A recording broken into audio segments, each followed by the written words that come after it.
So, what's special about the orthogonal system 1 cos x, sin x, cos 2x, sin 2x, etc.?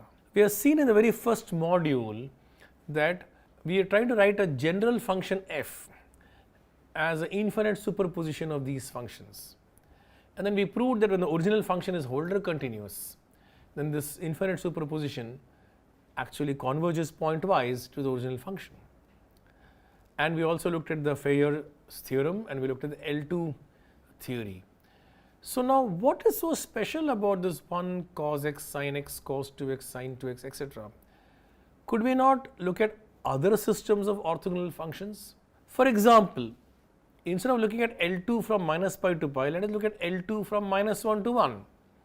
In the sequence of Legendre polynomials P0x, P1x, P2x, etc., also forms a complete orthonormal system. Let us look at L2 of the real line. That is also a very nice Hilbert space. So, for example, when you look at problems in quantum mechanics on the infinite real line, you will encounter this Hilbert space and you will have to work with this Hilbert space and you will have to work with orthonormal systems in this Hilbert space, and a classic orthonormal system on L2 of R is a family of Hermite functions that play a very important role in the quantum mechanical harmonic oscillator. We have already encountered the Hermite's differential equation before. We shall encounter this later when we study this particular orthogonal systems of Hermite functions. So, now before taking up these two examples of Legendre polynomials and Hermite functions, let us look at the need for such a generalized orthogonal systems. So, this leads us to the topic of Sturm-Liouville problems and partial differential equations and generalized Fourier expansions. So, the title of this module is Generalized Fourier expansions or Sturm-Liouville problems and its applications to partial differential equations. So, let us begin with a simple example, namely a boundary value problem arising in physics, which will give rise to a PDE. So, what is a partial differential equation? Let us consider a circular membrane clamped along its rim, like the membrane of a tabla, for example, and it is set into vibration. The mean position can be thought of as the membrane being in the xy plane. The membrane can be thought of as a set of all points x squared plus y squared less than or equal to 1.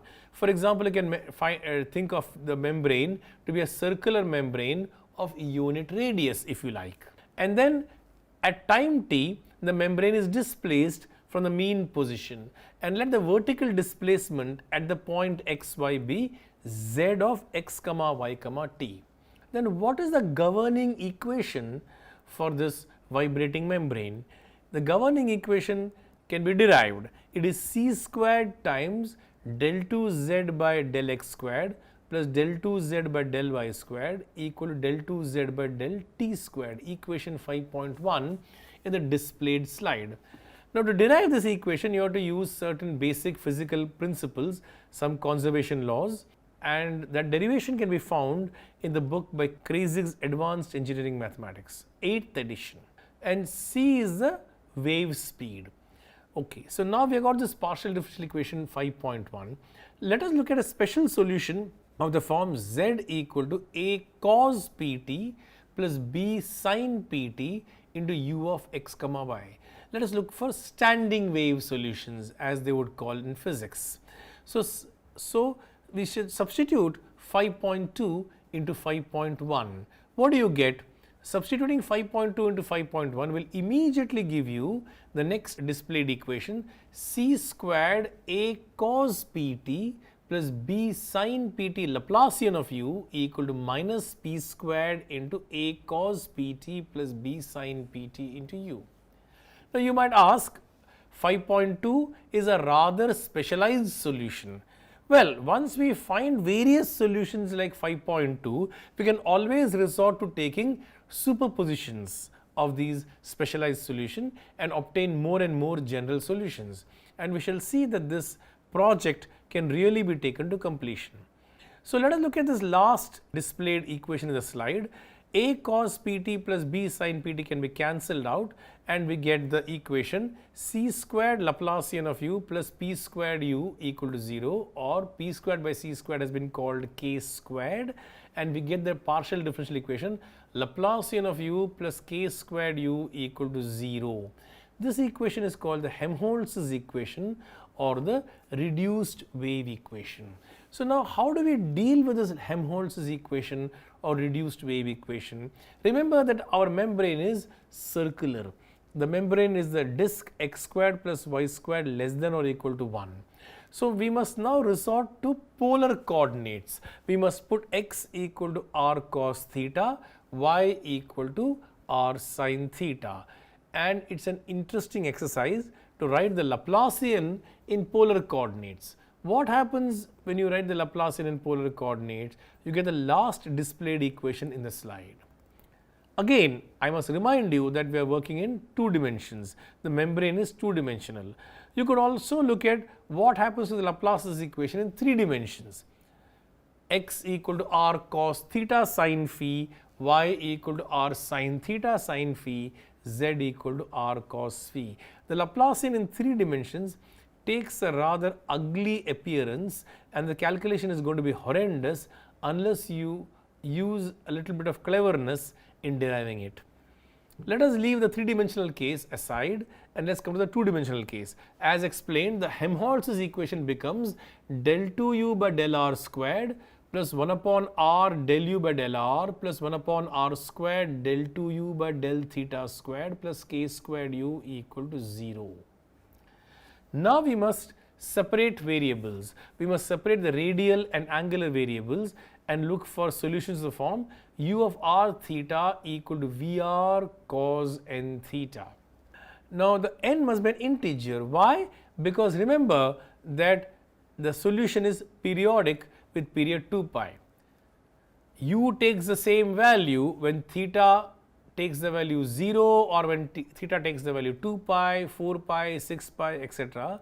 U takes the same value at all these points. So this n which appears in the factor of cos n theta must be an integer. Okay, so now you substitute u of r theta equal to Vr into cos n theta into the last displayed equation in the slide, del 2u by del r squared plus 1 upon r del u by del r plus 1 upon r squared del 2u by del theta squared plus k squared u equal to 0. Separate the variables, and the V equation assumes a very interesting form, namely r squared v double prime plus r v prime plus k squared r squared minus n squared v equal to 0. As you see displayed on the slide, this equation is the Bessel's differential equation after a little bit of rescaling. This is basically the Bessel's equation.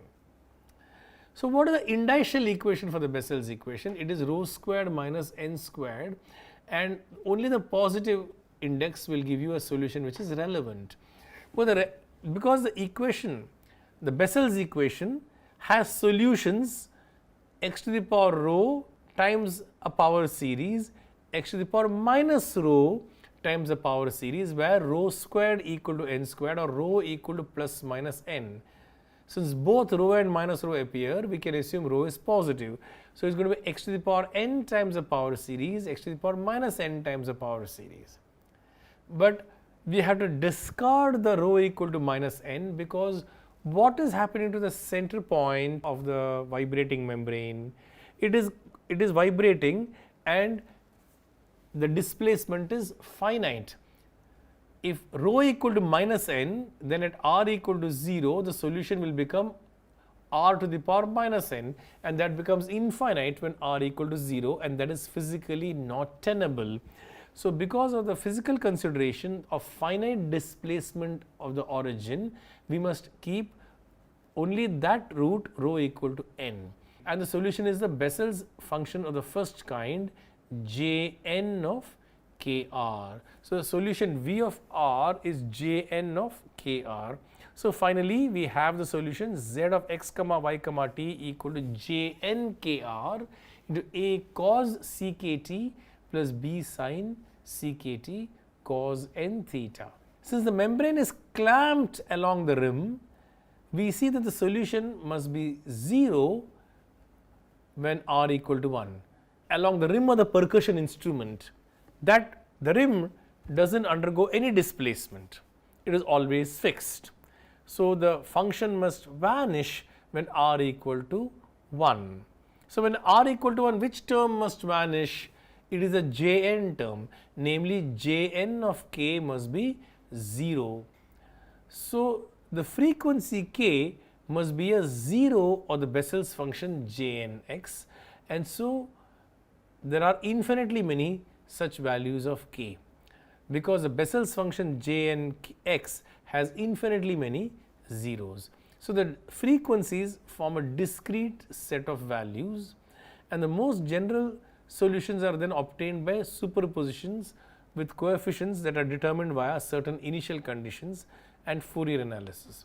Again, we shall illustrate this through a simple example where the oscillations are assumed to be radial. Oscillations are assumed to be radial means that n is being taken to be 0. So, the cos n theta term disappears. That is, for the radial oscillation there is no dependence on the angular variable, and so since n is 0, Jn kr simply becomes J0 of kr. We are looking at Bessel's equation of order 0, and so our solution now assumes the form J0 kr into a cos ckt plus b sin ckt, and the k runs through the discrete set of zeros of J0x. Let these zeros be denoted by zeta 1, zeta 2, zeta 3, etc. Then the most general solution will be a superposition of these, namely z of r comma t equals summation j from 1 to infinity J0 of zeta j of r into a j cos c zeta jt plus bj sin c zeta jt. Now, the zeros of the Bessel's function are available in tables, they are available through Mathematica, they are available all over the place. So, we do not have to worry about what are the exact values of these zeros, zeta j's, they are available. Put t equal to 0 and we get z of r comma 0, which will be summation j from 1 to infinity aj j0 zeta j r. But this is known, the initial displacement is known to us, it is going to be f of xy. Similarly, differentiate this last equations for z with respect to t and put t equal to 0. Then the bj's will survive, the aj's will go away because the cos becomes a sine and the sine becomes a cos. And so, we have the following pair of equations determining the coefficients aj and bj.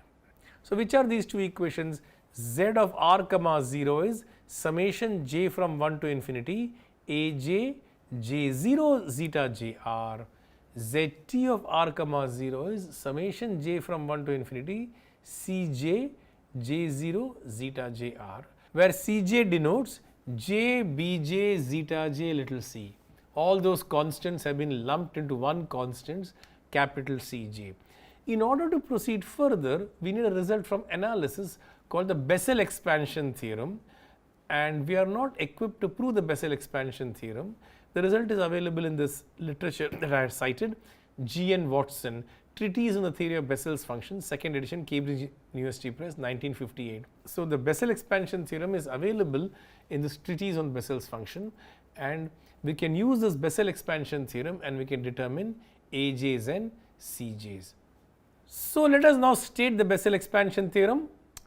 Theorem 48. Suppose f of r is a smooth function on the closed interval 0, 1, then it admits a Bessel expansion f of r equal to summation j from 1 to infinity aj j0 zeta jr, where the coefficients aj are uniquely determined by the following formula, which is due to Lomel, aj equal to 2 upon j1 zeta j squared integral 0 to 1 r f of r j0 zeta j r dr, where j1 is the Bessel's function of order 1.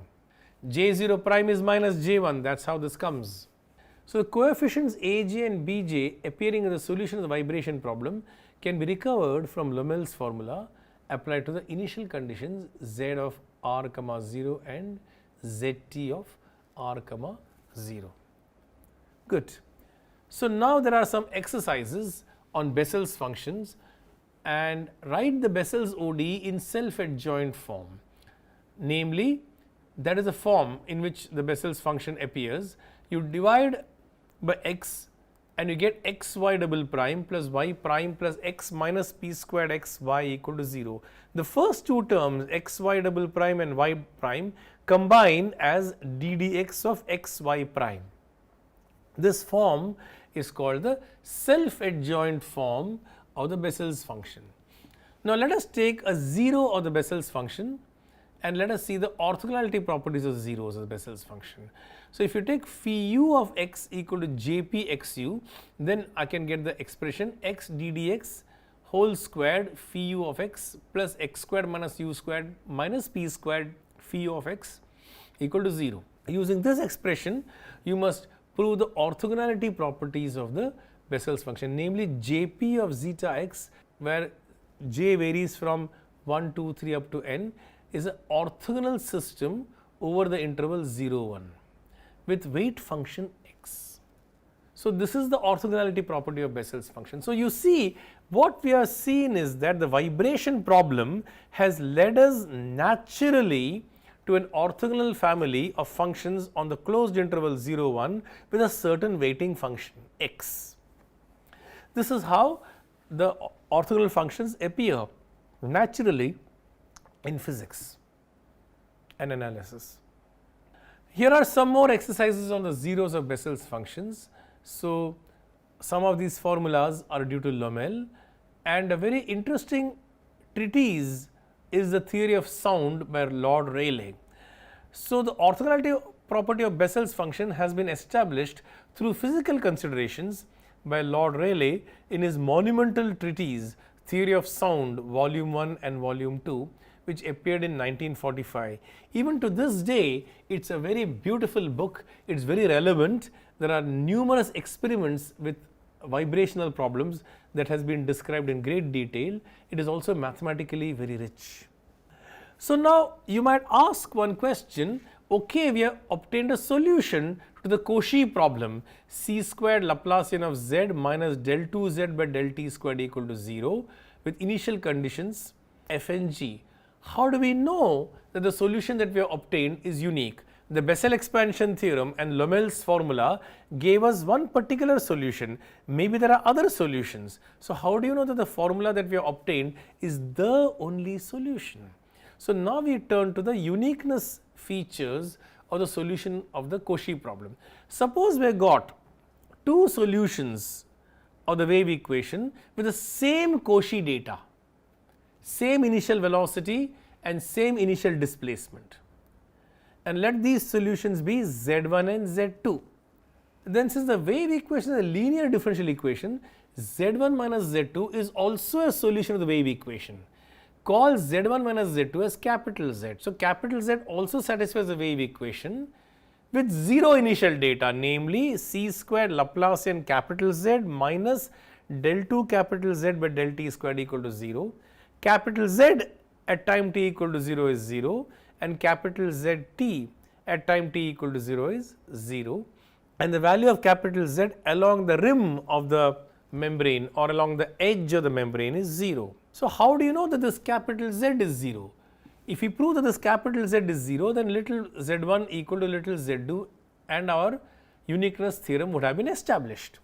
So, let us prove that if we have the 0 Cauchy data, then the solution is compulsorily 0. So, to do that, the idea of the proof that we employ is called the energy method. Use the principle of conservation of energy for the wave operator. So, multiply the differential equation by z sub t. So, we get c squared zt Laplacian of z minus zt ztt equal to 0. Integrate with respect to the space variables exactly as we did for the one dimensional wave equation. Remember, we multiplied by ut and integrated with respect to the spatial variables x and y over the disk.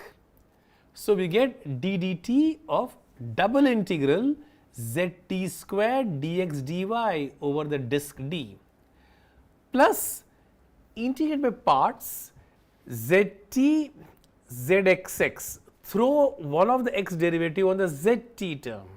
When you integrate by parts, the boundary terms will cancel out, they will become 0 because of the 0 initial data and the 0 boundary data.